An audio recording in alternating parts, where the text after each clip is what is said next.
Entonces, ahora sí estamos grabando. Por si acaso esta grabación va a estar a disposición de ustedes también. Las diapositivas que presentemos, si bien quizás no lleguemos transmitirlas todas, igual van a estar a disposición de ustedes como un agregado a la gentileza que tienen ustedes de estar presentes acá. Ahora sí. Bien, voy a compartir mi pantalla.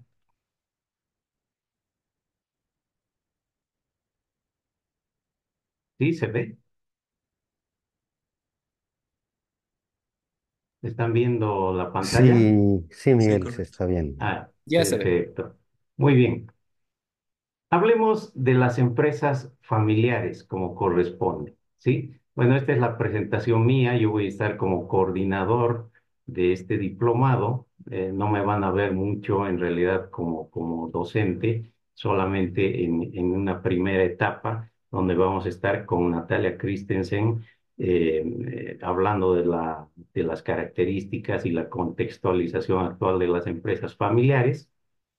Pero creo que todos los docentes, los que estamos acá y los coordinadores del posgrado tenemos interés en que este diplomado realmente sea útil para todos, ¿ya? La finalidad es de que todos hablemos el mismo idioma y vayamos creando una red que nos permita apoyar a las empresas familiares. No, las empresas familiares realmente merecen mucha atención porque ustedes saben que las estadísticas no son muy favorables en cuanto a la continuidad.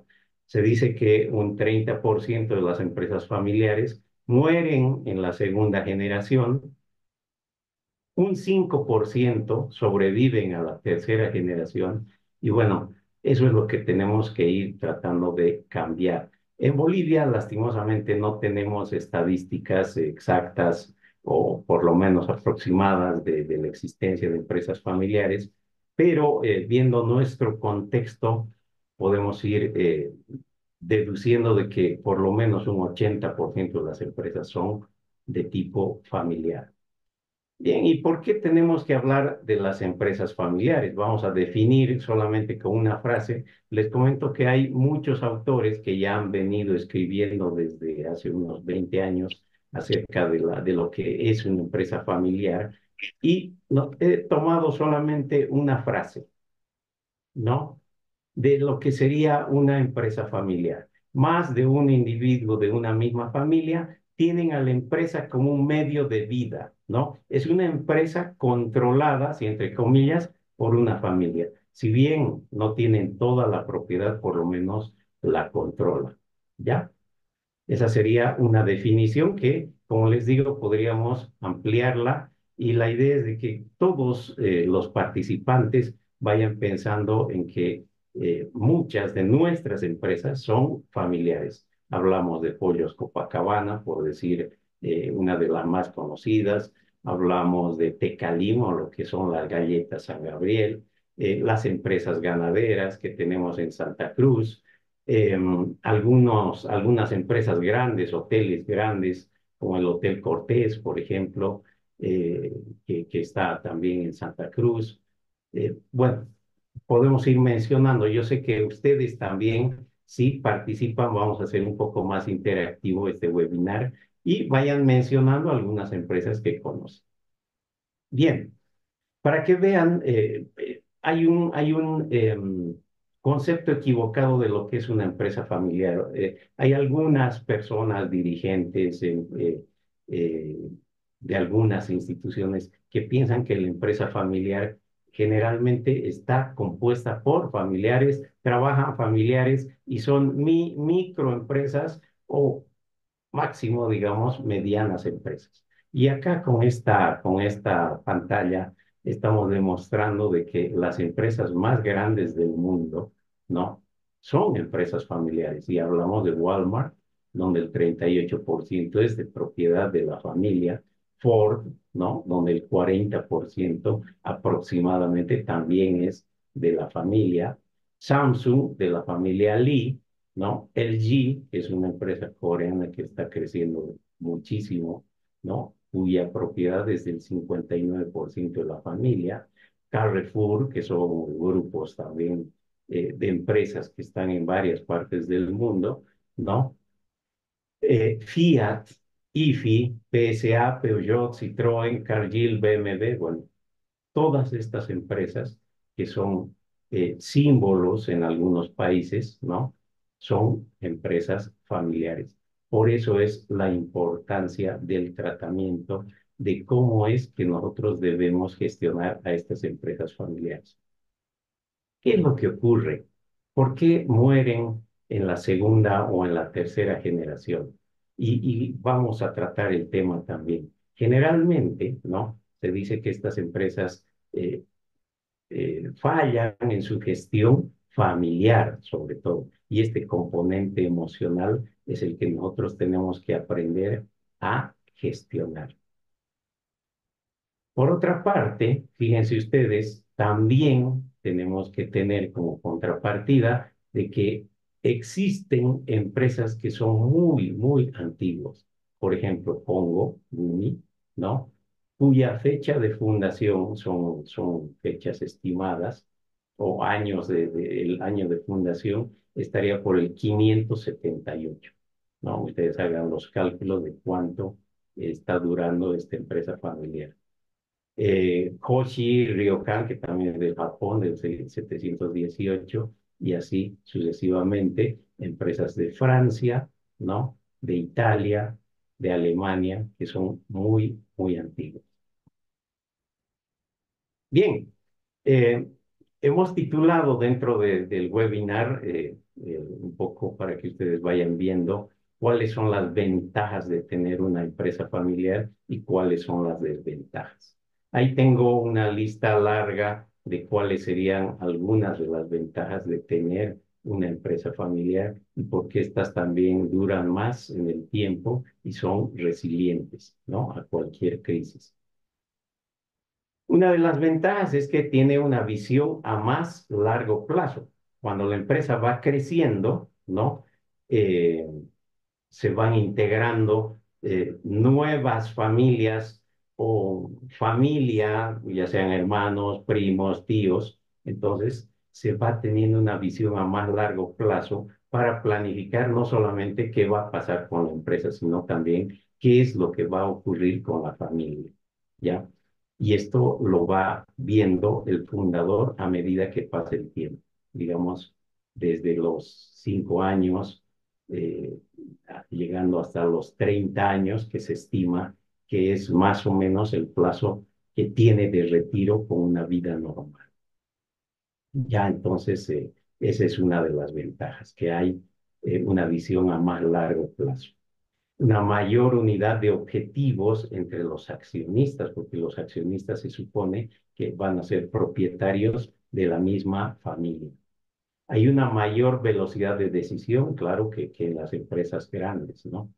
Una cultura empresarial bien definida y aunque dice acá, ¿no? A veces paternalista, generalmente es más fuerte y compartida.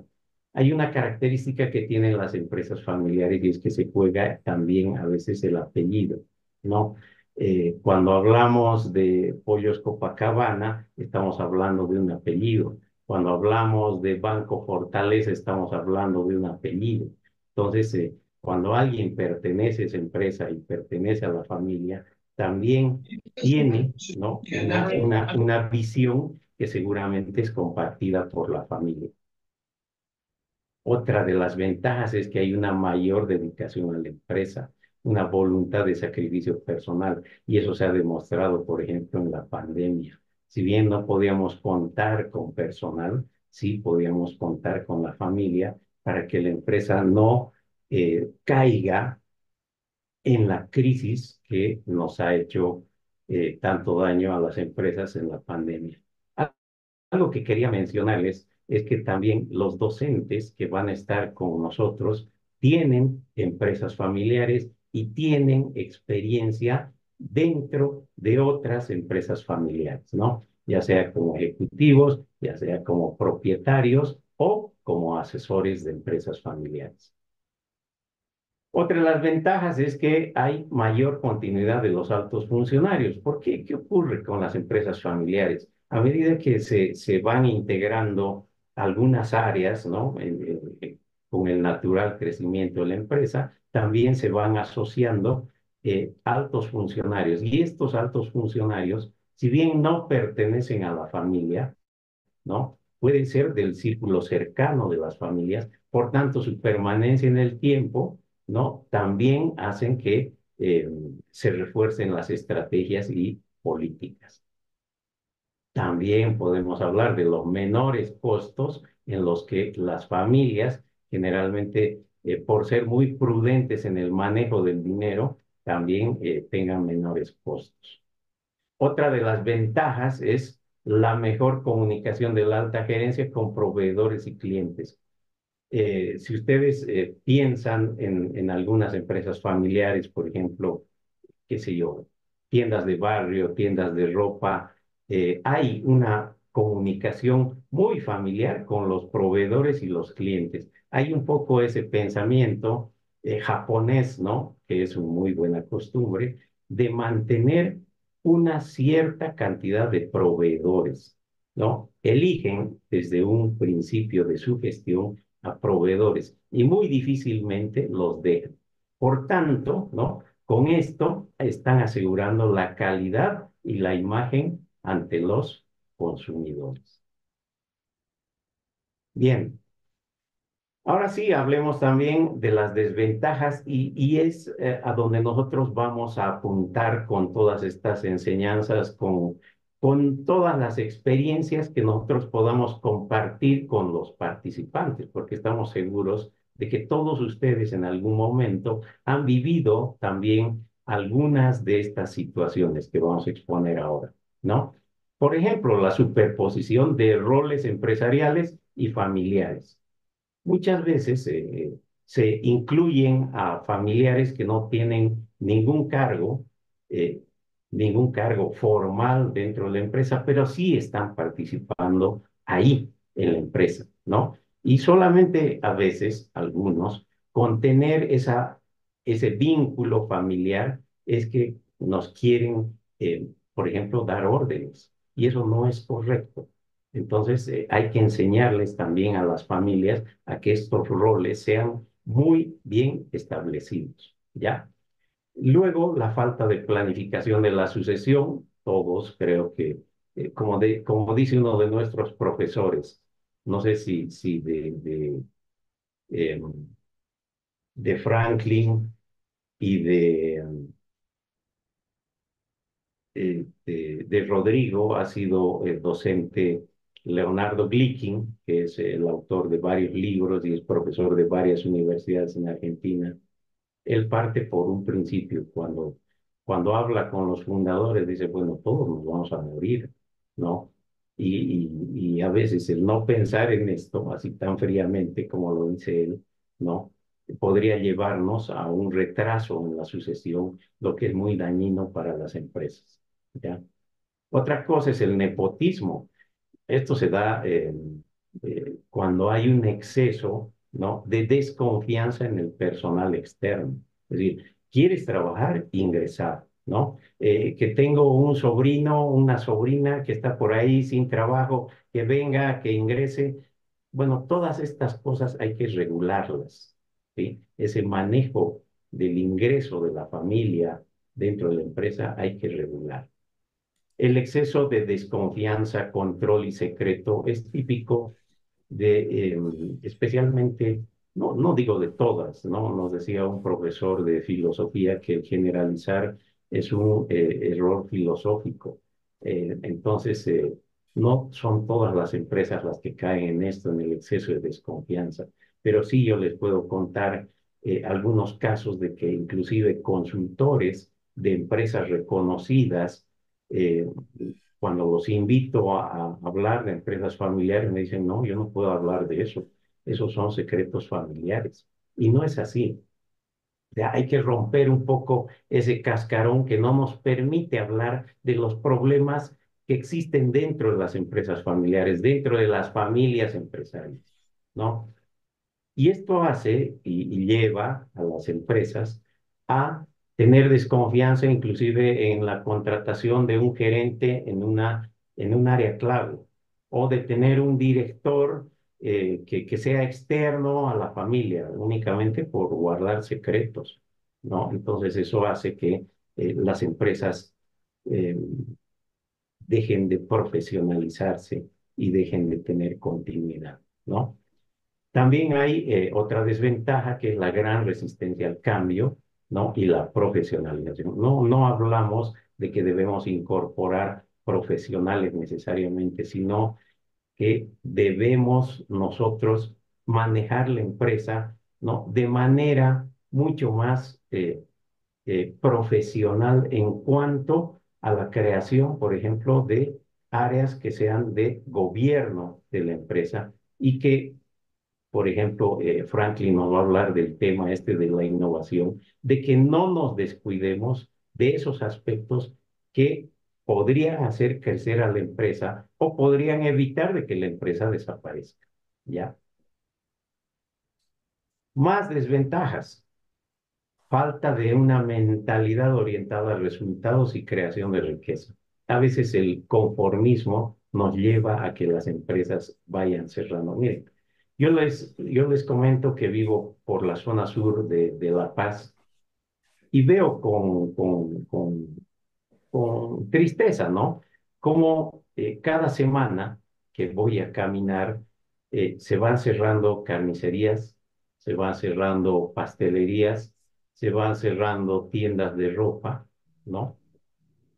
Y es porque a veces las familias piensan que abriendo una tienda ya está, ya tienen asegurada la riqueza, ya tienen asegurado el resultado, y no es así, no es así. Entonces, eh, tenemos nosotros que trabajar durante este posgrado en orientar a las familias más bien a que obtengan resultados, ¿no?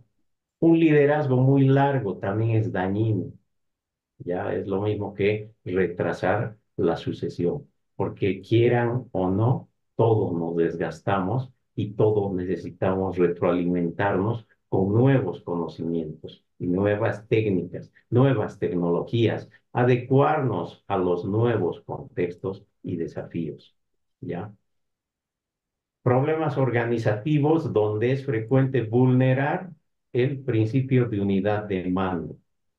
Bueno, cuando ingreso, y ustedes también deben tener experiencia, a veces cuando ingresamos a las empresas familiares no sabemos a quién tenemos que reportar, quién es el responsable de supervisar nuestro trabajo y tenemos que reportarnos a varios familiares. Y eso se da en empresas familiares comúnmente, ¿no? La dificultad para atraer y mantener a gente talentosa. Es un problema el de las empresas familiares el querer atraer a la gente que nos cuesta menos. Y ustedes saben que lo barato cuesta caro. Entonces, ¿por qué no ponernos en competencia también como empleadores? ¿Ya? Y luego hay un estancamiento estratégico y falta de planificación. Cuando nosotros llegamos a un estado de estar cómodos, ¿no? Cuando llegamos a ese estado de que todo va a surgir y todo va a seguir como está, entonces eh, se llama la zona de confort, entonces realmente estamos en problemas y estamos arriesgando hasta nuestro capital. ¿No? Bien, les comento que quien les habla también es proveniente de un negocio de iluminación y estas otras diapositivas que se están mostrando también muestran un poco de mi historia, ¿sí? Por eso es que nace esta inquietud de crear el posgrado. Ahí está de cómo nace la tienda y después cómo es que se integran los familiares, en este caso yo, ¿no? Para participar en ferias locales, pero haciendo crecer la empresa familiar, obteniendo premios, ¿no? Con la participación de los hijos, de los cuñados, de las cuñadas, y bueno, y afrontando luego, ¿no? Los desafíos que toda empresa tiene. pero no faltan que declinación en ventas, ¿no? El enojo, los conflictos, ¿no? Y veremos pues cuáles son las causas, ¿no? Entre esas, la clara asignación de tareas, las luchas por el poder entre hermanos, tecnología obsoleta, resistencia al cambio, a la contratación de no familiares, debilidad de controles, ¿no?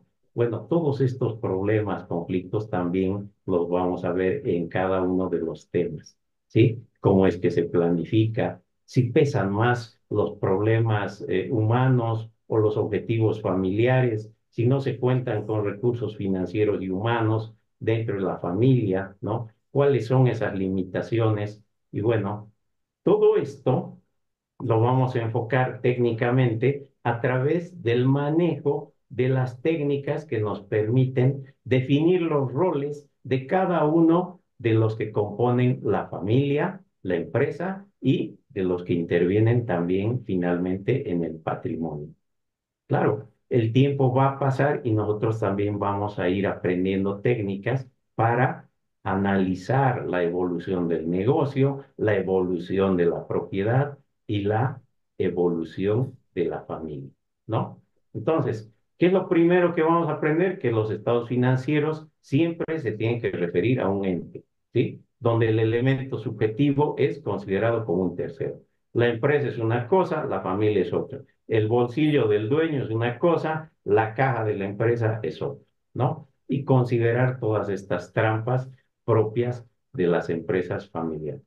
Estoy pasando rápidamente porque le quiero dar la palabra, en este caso, a Rodrigo con el tema del rol del sucesor. Ahí tienen, te doy la palabra, por favor, Rodrigo, adelante y muchas gracias por su atención. Muy bien, José Miguel, mil gracias. Bienvenidos y bienvenidas a todos. Voy viendo ahí dentro de los participantes algún nombre conocido. Y José Miguel, mientras mostrabas la fotito del negocio, yo recuerdo que he comprado ahí foquitos, Ah, ciertamente. claro. Soy paseño, aunque viva ahora en Santa Cruz, ¿no? Entonces, igual que José Miguel, la idea es ahora compartir con ustedes no unas diapositivas tan vistosas como las que nos ha mostrado, pero sí algunas cositas que nos puedan ir motivando. ¿No? Eh, Básicamente, entre lo que nos ha ido presentando, nos iba hablando de algo bien importante, el rol del fundador, ¿no? Esta persona que agarra y genera la situación de la empresa, porque también algún rato hay que ir pensando en lo que él iba planteando hacia el final, el rol de los sucesores, ¿no? Son roles relativamente diferentes. Pero si nos abocamos a esto de si el fundador tiene un solo rol, pareciera que la experiencia nos va mostrando que no, ¿sí? Primero porque en el inicio, cuando estamos gestando el emprendimiento, mucho antes de que sea una empresa, cuando estamos gestando el emprendimiento o el pequeño negocio familiar, esto que nos iba contando José Miguel de la panadería, la carnicería, estos espacios en los que empieza a desarrollarse el fundador y normalmente la pareja o la familia nuclear inicial. Este fundador tiene más bien un rol de emprendedor, de emprendedora, de visionario, de visionaria, de arriesgado. Vean que en situaciones como las actuales muchas veces hay que estar arriesgados en este proceso, ¿no? Y es el audaz, es la persona audaz que se lanza con algo, pone en riesgo ciertamente el capital que puede haber ido adquiriendo y a partir de eso nace una idea. Pero en esa idea, en ese caminar, no es que se queda en ese estado, ¿no? No se queda solo con la ventita de la esquina, no se queda solo con la carnicería, sino que las cosas, cuando el clima, cuando se van dando las posibilidades, van creciendo. Veía a alguien que estaba más o menos en el tema de Fagal. Aquí, bueno, tenemos gente de otras empresas familiares. Y ahí cuando la situación del negocio se va consolidando y vamos haciendo el paso ya a la empresa familiar, entramos al rol del fundador como efectivamente un director, el que le da la dirección. Puede que no esté en la función objetiva de la dirección, pero sí da el norte hacia dónde hay que ir, ¿no? Sobre todo, además, porque el periodo de consolidación normalmente no suele ser o no tendría que ser una cosa demasiado alejada de los procesos iniciales, y la siguiente generación todavía es muy pequeña, ¿no? No se puede hacer cargo efectivo de todo lo que implica el negocio, o están en proceso formativo, ¿no? Entonces, ahí hay a los otros elementos. Y luego viene el tema de la crisis. ¿Será que el fundador tiene otro rol? Desde lo que planteamos con Franklin, sí creemos que hay un rol diferente. Allí hay un rol de sostén, y justamente lo que veremos en el módulo de innovación es el innovador, el que va a buscar una mejora dentro de todo este proceso, ¿no? Dicho esto, vean que luego viene su rol en el traspaso a la siguiente generación.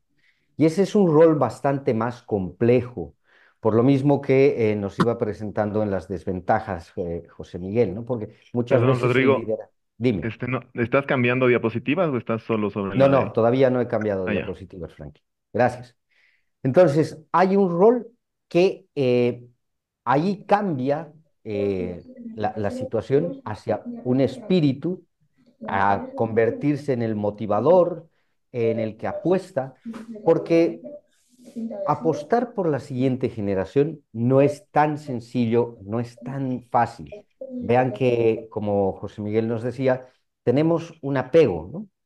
Y eso, lo que les iba planteando, viene en la siguiente página, ¿no? Vean que ese rol que les he ido comentando, esas variaciones, entran dentro de esta imagen que ya nos iba proponiendo José Miguel, ¿no? El modelo de los tres círculos, donde está la propiedad, donde está el negocio como tal y donde está la familia. Y ahorita, en lo que más o menos les he ido relatando, hemos visto más o menos el rol dentro de la propiedad y el negocio. Hay que diferenciarlo en la familia, porque si no se convierte en una especie de patriarcado, o matriarcado, dependiendo de la figura, donde lo que pasa en la familia se va extendiendo hacia la empresa y hacia la propiedad. Entonces, ¿será que el rol que tiene este fundador, esta fundadora, tiene otros matices, tiene otras diferencias? Porque además entendemos por la cuestión legal, que ya la verán con los abogados y con los módulos correspondientes, el tema de la propiedad tiene sus bemoles, ¿no? O sea, depende si se ha hecho separación de bienes, si no se ha hecho separación de bienes, si se ha establecido un proceso regulatorio de la sucesión, la participación de los accionistas, cómo participan, cómo no participan, qué pasa cuando el fundador, por alguna situación fortuita o ya por hechos de la vida, eh, tiene un deceso, cómo se maneja eso. Y eso sí afecta al rol, porque el rol muchas veces está vinculado a la posición que tengo que ir jugando en los momentos de la vida, ¿no? Y en este caminar también podemos ir viendo una mirada siguiente que tiene esto que nos iba presentando, que ya les iba comentando, como esto de los ciclos de la empresa familiar. Vean que la etapa primera es la etapa del fundador, esta etapa de esta acción más fuerte de quien tiene la idea inicial o de quienes tienen la idea inicial. Y empiezan estos otros momentos que son distorsionantes y van moviendo a las otras perspectivas y roles que íbamos planteando, que tiene que ver primero con la crisis por una falta de delegación. El fundador carga todo en la espalda y en la medida que va caminando ve que ya no va pudiendo con todo. Entonces viene un crecimiento por liderazgo del fundador que empieza a ser una, ya una delegación hacia otras personas, ya una delegación hacia algunos hijos a los que se va entrenando, pero también entra una crisis por ese ingreso de los hijos, porque los hijos, las siguientes generaciones, van teniendo muchas veces una distinta visión. El negocio nació bajo una realidad, bajo un contexto, respondiendo a algo. Esencialmente, dentro de lo que nos ha presentado ya José Miguel, es la generación de algún ingreso, de riqueza para la familia, para el disfrute. Pero los hijos ya no se quedan solo con eso. ¿A dónde van proyectando? ¿A dónde van gestionando? Y eso va generando muchas veces ruidos. Y en esta situación, a veces los traspasos se van complicando, y por eso el liderazgo largo del fundador, porque el fundador va percibiendo como que si yo dejo esto, la empresa se cae. Si yo dejo de guiar, de visionar, de plantear, la empresa se cae. Y probablemente si hay gente aquí que nos acompaña de segundas generaciones, han debido ir viendo esta situación en carne propia, ¿no? Y allí hemos de cuestionarnos tal vez un poco el cómo se genera o se gestiona el proceso formativo dentro de la familia empresaria como tal y cómo juegan sus roles dentro de la empresa o el consorcio de empresas. Va creciendo el aporte emprendedor de los hijos, van aportando nuevas ideas, se logra llegar a un acuerdo, un convenio, un diálogo. Se lo dice rápido, pero no siempre es rápido, y viene la tercera crisis, que es el fallecimiento del fundador. ¿Quién asume? Si hay muchos hermanos, o al menos dos, ¿quién asume el poder? ¿Quién asume el rol de lo que llevaba el fundador? ¿Mm? Y ahí empieza el gobierno corporativo profesional. Ahí es donde se empieza a pensar en si vamos a llamar directores externos a la familia, si vamos a ir gestionando otra forma de roles, y viene otra crisis. Entonces, parece que estos roles que íbamos comentando van surgiendo por estos momentos críticos que no debemos, si bien lo he planteado un poco eh, desde el aspecto negativo, no tenemos que pensarlo solo desde ese aspecto negativo. Más bien son los posibilitantes para que tanto el fundador o la pareja fundadora como las siguientes generaciones se vayan interpretando de otra manera. Rodrigo, esto se dice fácil, pero no se vive tan fácil porque efectivamente lo que ocurre en la vida es que inicialmente uno no pensaba que la cosa iba a crecer, la cosa va creciendo, uno se va adecuando, los hijos van creciendo, no sabemos cómo los incorporamos. La idea de esta diplomatura es justamente, entre lo que hemos ido conversando y se ha ido diseñando, es ver cómo vamos anclándolo desde el inicio de la gestión para ir generando, y esta es la propuesta que manejamos con Franklin en nuestra propuesta de Sindes y Bolivia, de ir generando espacios de diálogo, de construcción, y en algún caso ya cuando los procesos están establecidos y son más largos, de reconstrucción, porque estas crisis se han ido generando sus heridas, sus cosas no dichas, sus momentos de roce. Entonces hay que repensar para que no caiga en la segunda generación, sino más bien se pueda ir lanzando hacia las siguientes generaciones. Y en esto, vean que vamos a tener igual otro modelo que está medido por el eje de la empresa, el eje de la propiedad y el eje de la familia. Antes lo veíamos en el tema de los círculos, presentado desde otras perspectivas, que es un modelo más evolutivo. No es el modelo totalmente completo, porque se puede interpretar desde otras perspectivas más. Pero vean, el propietario se mantiene como el iniciador, luego vienen los hijos con esta sociedad de hermanos y los hijos de los hijos, que se convierte en la sociedad o en el consorcio de primos. Esto entendido desde la propiedad, que genera sus complicaciones, que genera sus roles, que genera sus presencias, tanto si están en la empresa como si no están en la empresa, si solo son accionistas o si alguien ha cedido sus acciones.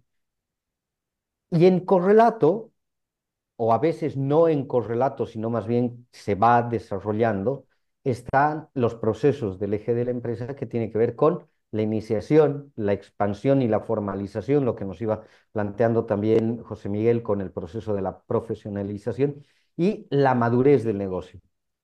Vean que nos ha mostrado una empresa del 578, si no estoy mal en la fecha, que hasta la actualidad sigue vigente. ¿Qué ha pasado para que estos procesos de cambios de generaciones vayan manteniéndose?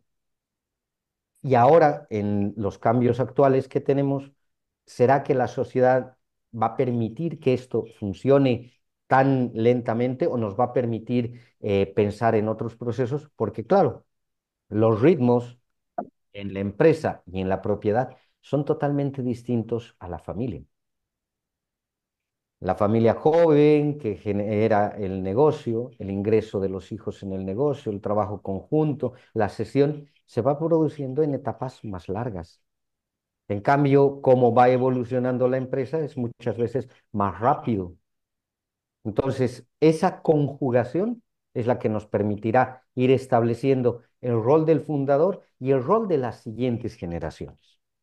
Para ir culminando y darle con esto paso a Franklin, nosotros apostamos porque estos roles tienen que ser co-creados.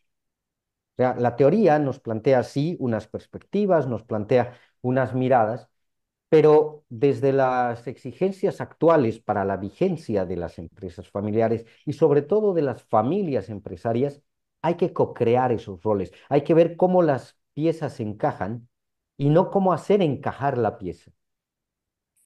Ahí ya veremos que, por ejemplo, en los ideales del fundador está justamente la perpetuación de su idea. Pero hay momentos en los que la segunda generación dice, yo quiero ir por otro espacio. No niego que me interesa seguir con tu espíritu, con tu esencia,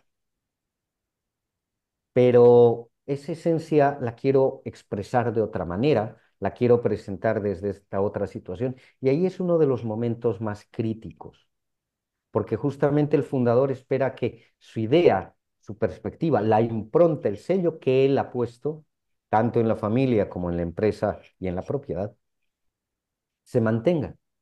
¿Será que el cambiar de nicho o el expandirse en otros espacios es debilitar esa esencia o es profundizar la esencia? Y aunque esta diapositiva y la siguiente igualmente la van a ver con Franklin, vean que la cocreación es con empatía, es entender las cosas con el corazón. ¿Qué está pasando? Y entonces los roles ya no se convierte en una serie ejecutiva de ir construyendo como una especie de checklist. En esta etapa tengo que hacer esto, esto, esto, esto, esto, esto. Ah, me faltó hacer esto, ahora lo hago.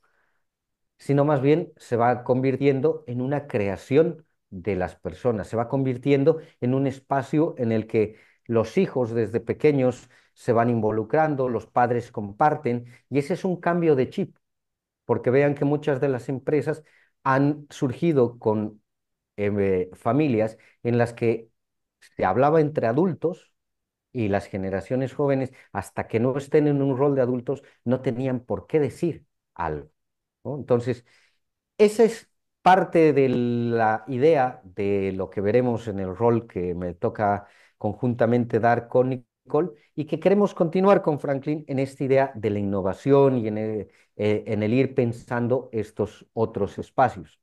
Con esto, yo le voy dando paso a Franklin porque vean que en esta mirada, en estas perspectivas, se dice fácil, pero José Miguel y ustedes por experiencia, Franklin y yo, sabemos que cuando hay que construir, hablar es lo que más cuesta, es lo que más no solo no fluye, sino que uno está metido, ¿no? en el rollo y no acaba de dimensionar. Y si les digo esto, ¿los preocupo o no los preocupo? Entonces, por ahí va y esperamos que esto les vaya generando cierto picor. Franklin, la palabra es tuya. Muchas gracias, José Miguel, Rodrigo, por las presentaciones, por la introducción, por ir compartiendo toda esta riqueza de las empresas familiares. Yo también quiero compartir un poquito este tema de la innovación, de la continuidad de la empresa familiar. viéndolo desde una mirada similar, como decía Rodrigo y como decía Miguel, desde lo que es una empresa familiar. Voy a ir un ratito a ver pantalla completa. Y bueno, en la, bueno, la verdad es innegable que innovación y continuidad puede ser a todas las empresas, no solamente a la empresa familiar. Todas las empresas necesitan adaptarse, innovar, encontrar un nuevo camino. Los cambios están muy, muy fuertes, sobre todo en estos momentos. Y ahí es un poco, es necesario entender que hay una necesidad de innovación.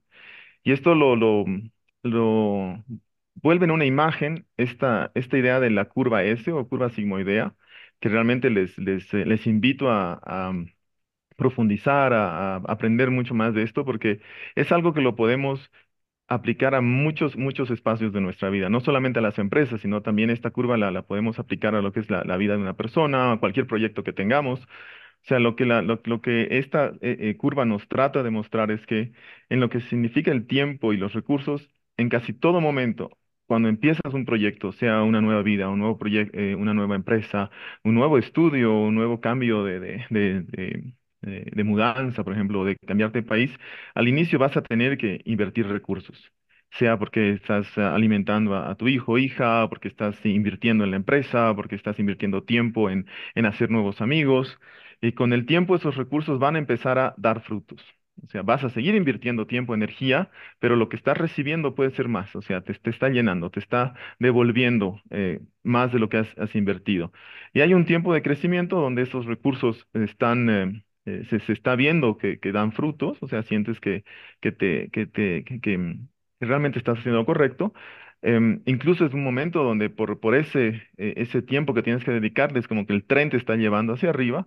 Llega un momento que no nos damos cuenta, la verdad, llega un pico o una meseta en ese proyecto, o sea, en la vida podría ser un tiempo, o sea, el momento de más energía que puedes tener en tu vida, o en muchas empresas el momento de mayor éxito o mayor utilidad o mayores ventas, y con el tiempo eso empieza a caer. O sea, esto es una experiencia que la mayoría de las personas creo que pueden tratar de reflejarlas en su vida, en sus proyectos, se va dando.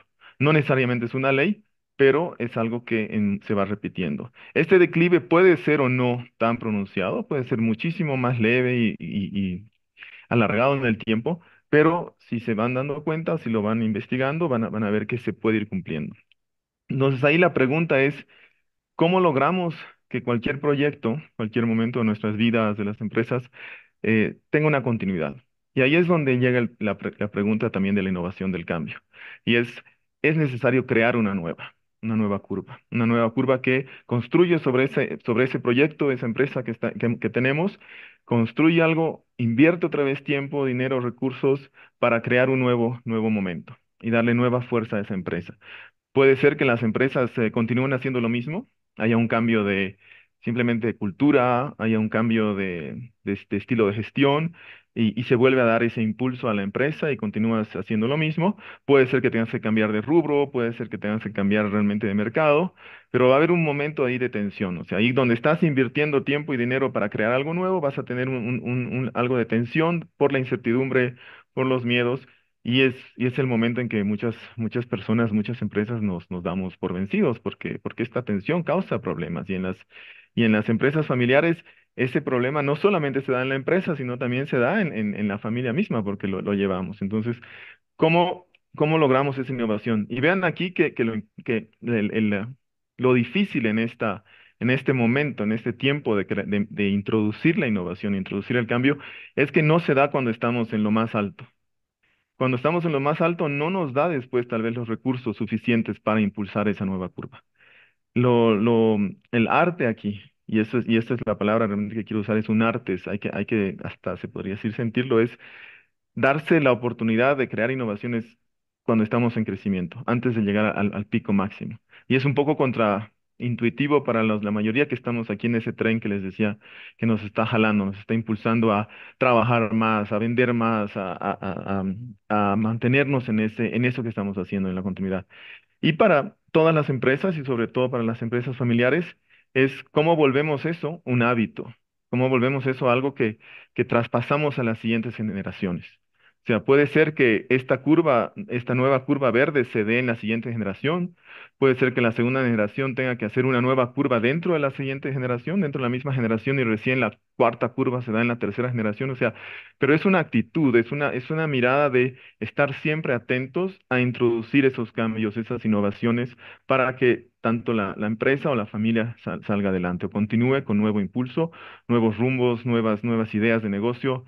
Personalmente, para mí fue me abrió mucho los ojos visitar empresas en Europa para proveedores de la empresa familiar, donde las tres empresas que visité en ese momento, todas estaban en tercera generación y todas hacían algo diferente que los abuelos. O sea, habían tenido que pasar por estos procesos de innovación, de nuevas curvas, para que esa empresa, esa familia empresaria continúe en el tiempo haciendo cosas, o sea, teniendo éxito.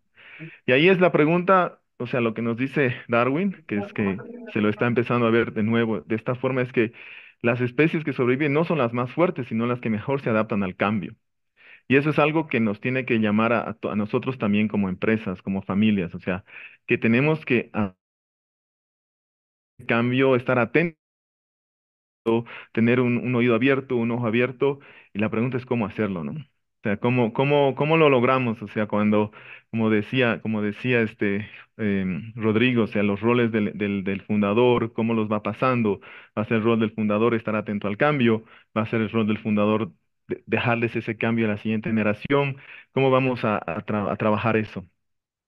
Y ahí la pregunta que se nos hace, ¿cuál es nuestra actitud? O sea, en la parte de innovación y continuidad de la empresa, sucesión, va a ser esta pregunta que nos vamos a hacer mucho. ¿Cómo vemos el cambio? ¿Como una oportunidad o como un conflicto, como una amenaza? Porque realmente es una actitud. Las actitudes, las creencias que tenemos, que es muy emocional, al final terminan condicionando las ideas racionales que podamos llegar a tener. Y esto lo vamos a ir viendo en la complejidad, otra vez viene esta herramienta de los tres círculos, en la complejidad de que el cambio y la innovación se tiene que dar en el negocio, en la familia y en la forma en que llevamos adelante la propiedad. También estos cambios se tienen que dar en las diferentes etapas de la familia, las diferentes etapas de la propiedad o de la empresa. O sea, realmente es muy complejo porque a veces pensamos que solamente tenemos que innovar en la empresa y nos olvidamos que una innovación en la empresa puede significar que tenemos que hacer cambios, innovaciones en la forma en que comunicamos con la familia. Entonces, eso lo vamos a ir profundizando, vamos haciéndonos preguntas. Lo importante para nosotros es que esto se hace a partir de nosotros buscar, o sea, hacernos preguntas y compartir respuestas, experiencias. O sea, nosotros no creemos que se pueda imponer una verdad, porque la verdad, porque lo cierto es que todas las familias son diferentes. Podemos tener herramientas similares, es el tema de los tres círculos, este modelo evolutivo tridimensional, el paso en las etapas de la evolución de la familia o de la empresa familiar, pueden ser herramientas que nos ayudan a hacer un análisis, pero al final las respuestas son para cada familia únicas, porque la forma de comunicación, las miradas, las creencias son muy únicas en cada uno.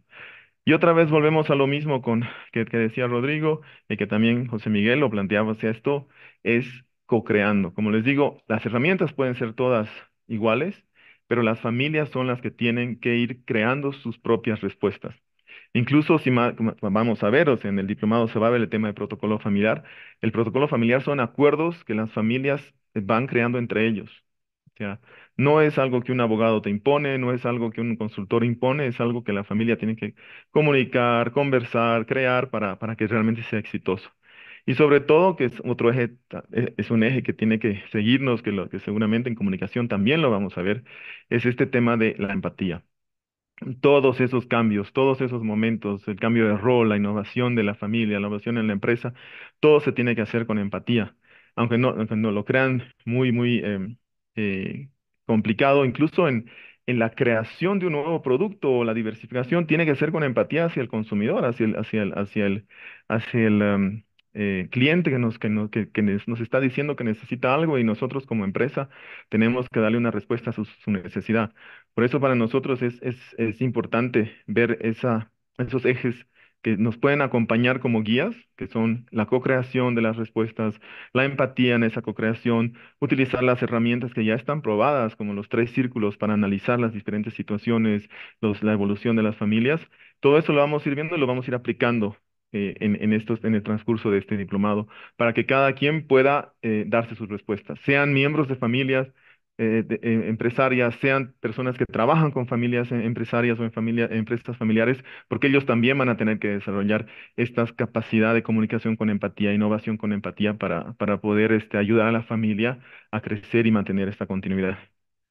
Entonces yo ahí también termino de esta parte y creo que ahora el deseo es poder empezar una conversación con ustedes, que podamos ir tal vez compartiendo experiencias o preguntas que tengan.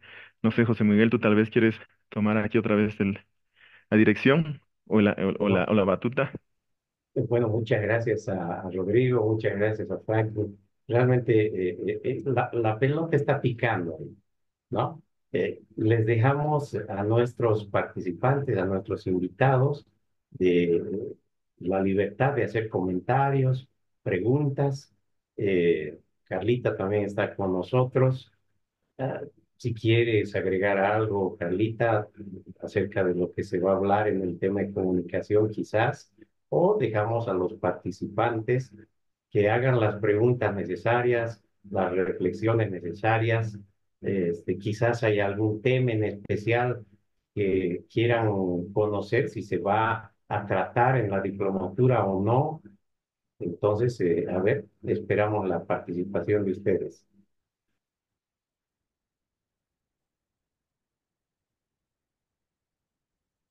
Estamos tímidos hoy. Creo que Franklin y Rodrigo los han impactado demasiado. No, no, es que son temas técnicos, son temas emocionales eh, que son difíciles de conversar a veces en familia. Les digo la verdad y les confieso algo.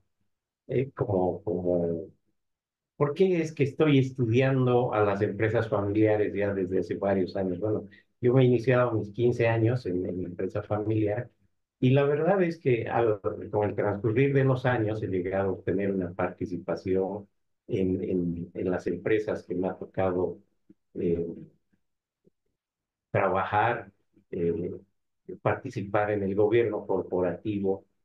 Y realmente cuando uno habla con la mamá, cuando uno habla con un hermano mayor, con un hermano menor, cuando uno se dirige al papá, que es el fundador, nos cuesta hablar y sacarnos el sombrero de hijo y ponernos el sombrero de ejecutivo o de empleado, ¿no? Entonces, esto realmente es importante, el manejo de las emociones, ¿no? En el momento de comunicarnos en la empresa.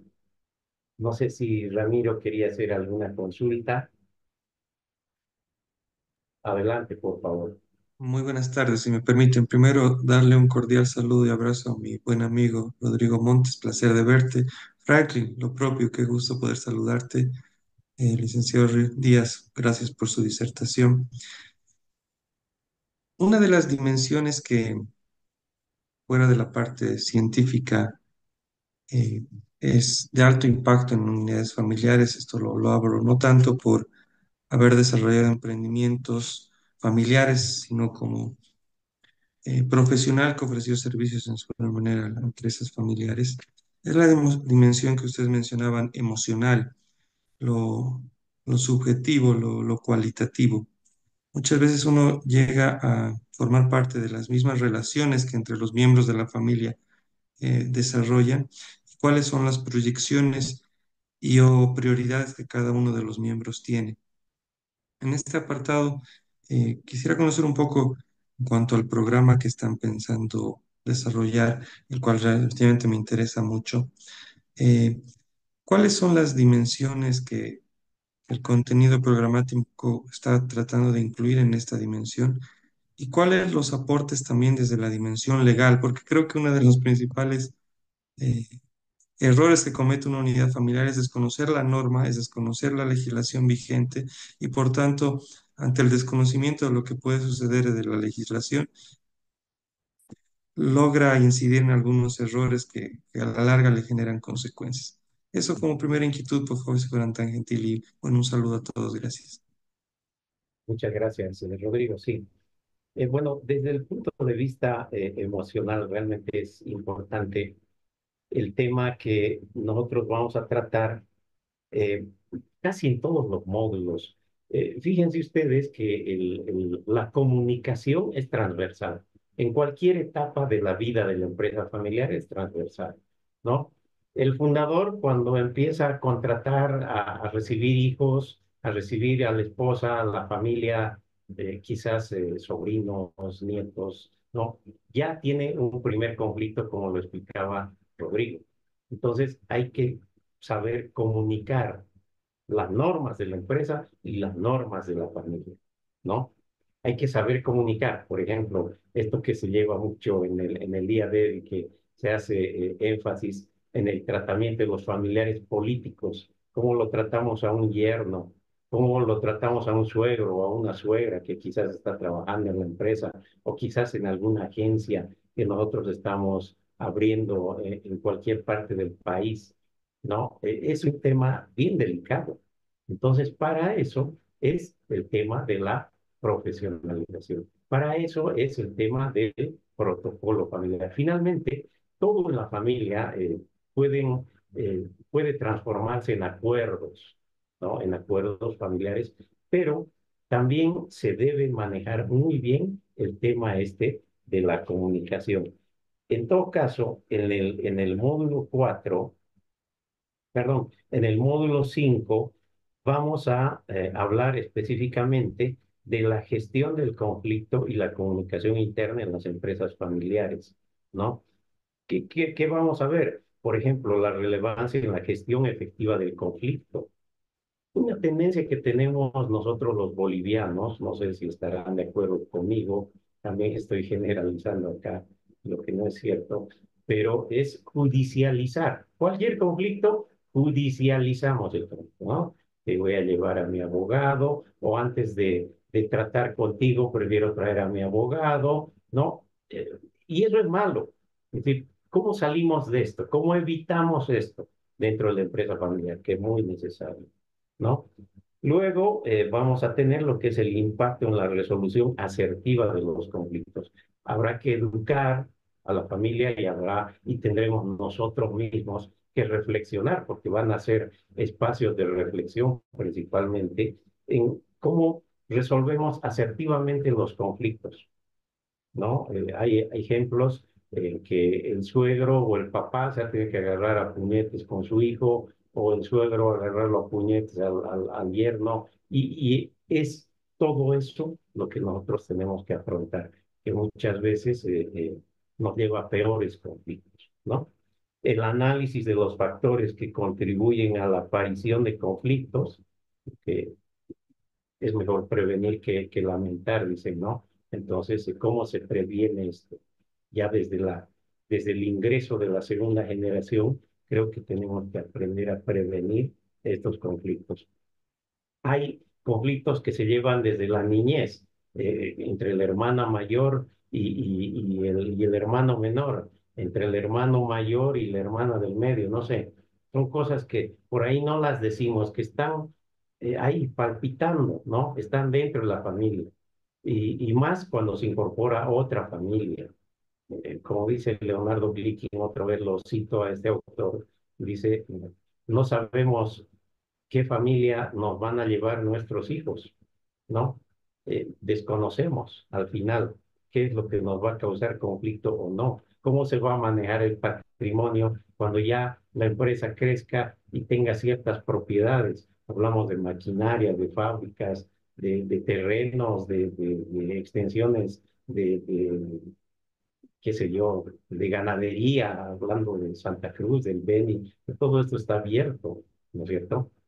Entonces, hay que ir previniendo todos esos problemas. Y luego, claro, el desarrollo de las habilidades constructivas y colaborativas frente al conflicto, ¿no? Y dentro de la parte legal, yendo a la segunda parte de la pregunta de Ramiro, eh, también por eso es que habíamos pensado en contratar docentes que sean del exterior, especializados ya en empresas familiares, pero creo que tenemos que regirnos en nuestro contexto legal, ¿no? Nuestras normas son propias, muy parecidas a las de otros países, pero es importante hablar también del marco legal y fiscal aplicado a las empresas familiares, la evaluación y mitigación de los riesgos financieros.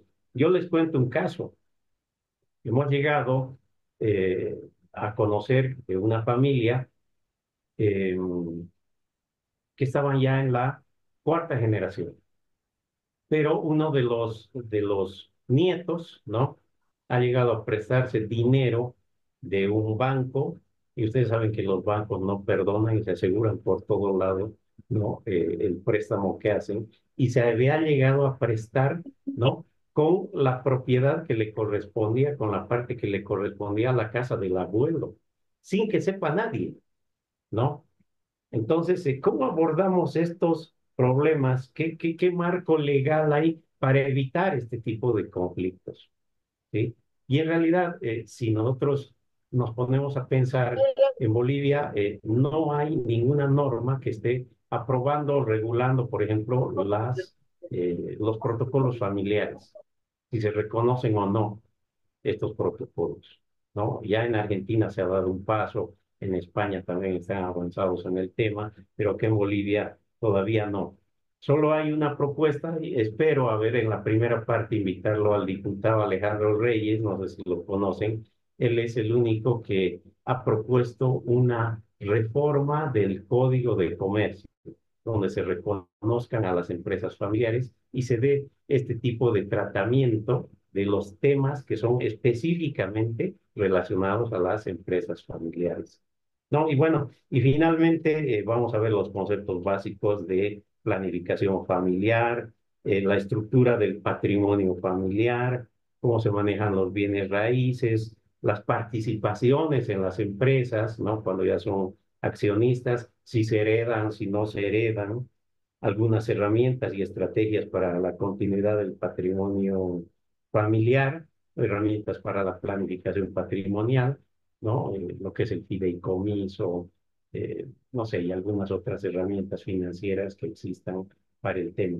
No sé si está respondida la respuesta, Ramiro. Muy gentil, José Miguel, le agradezco claramente. Yo quisiera aportar ahí a la pregunta de Ramiro, o sea, complementar y con lo que ha dicho Miguel, o sea, invitarlos a prestar también mucha atención a este tema legal, o sea, realmente en Bolivia creo que tenemos miedo a conocer de leyes, a conocer lo que significa, lo que nos limita o nos permite o nos obliga la ley,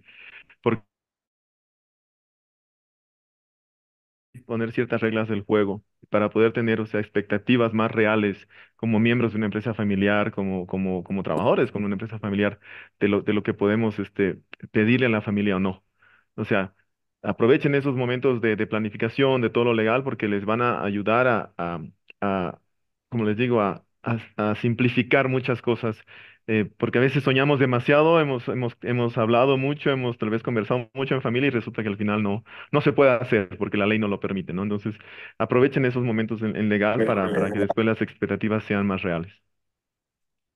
Y en esto Exactamente. también hay que partir de la idea de que lo que les decía, muchos nacen como un emprendimiento y en el camino, por eso José Miguel hacía el énfasis de la profesionalización. La idea de esto es ir profesionalizando a las familias empresarias, ¿no? En el camino recién van ajustando la carga.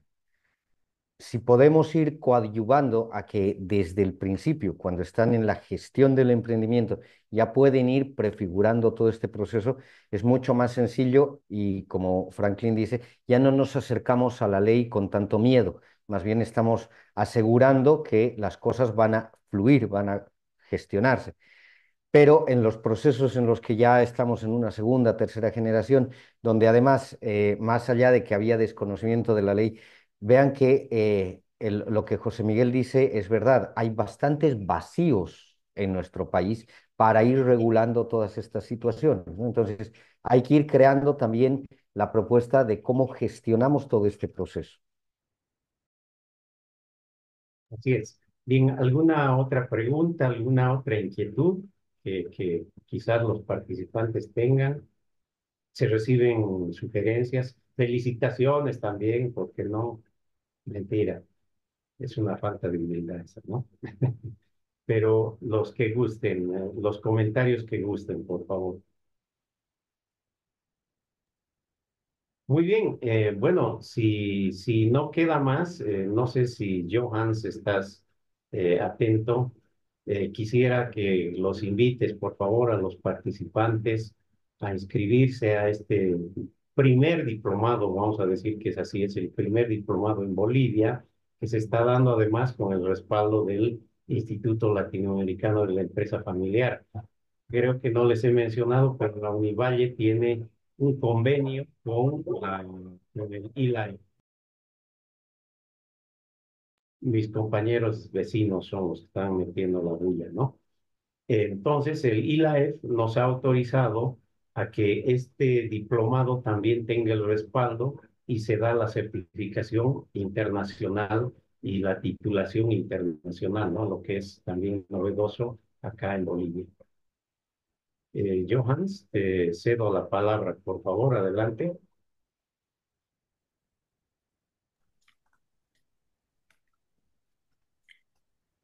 ¿Cómo están? Muy buenas tardes.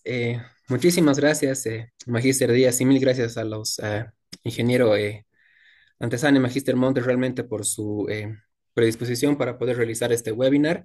Como lo comentaban, bueno, esta es la introducción a un gran diplomado que tenemos previsto empezarlo en el mes de septiembre. Y bueno, de igual forma informarles, por favor, que al chat de la reunión como tal, les envíe un formulario de registro para que todas las personas que estén interesadas en el diplomado en gestión de empresas familiares puedan registrarse, por favor.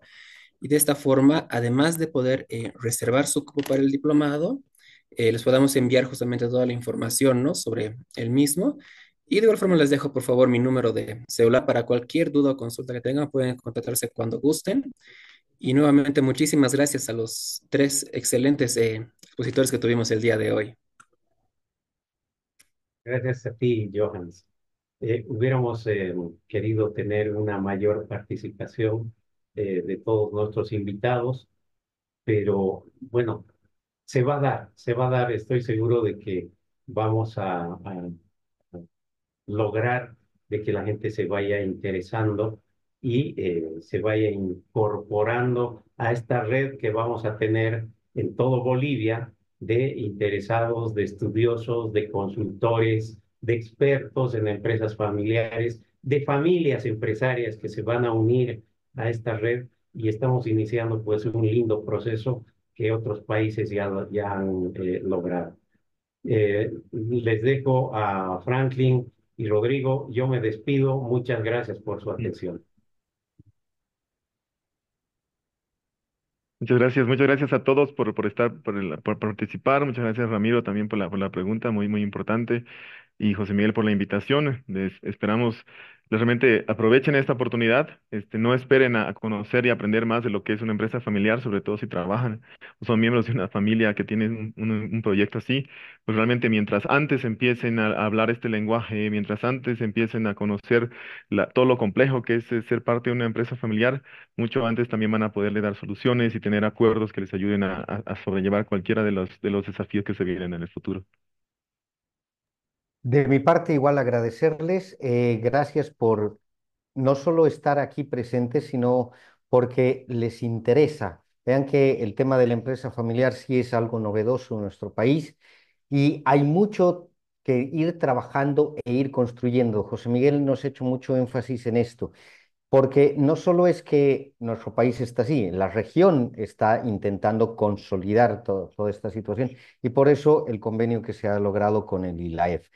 De mi parte, además, confiar en que ustedes se sientan motivados y vayan haciendo que otras personas se puedan ir motivando, reforzando lo que dice Franklin y también les iba comentando. En la medida que podamos empezar desde la gestación del proceso, la cosa fluye más sencillo. En cambio, cuando ya tenemos que ir haciendo los ajustes después, hay que construir, dialogar, a veces retroceder pasos para recién volver a avanzar. Nuevamente, muchas gracias por su presencia y gracias por habernos brindado también este espacio.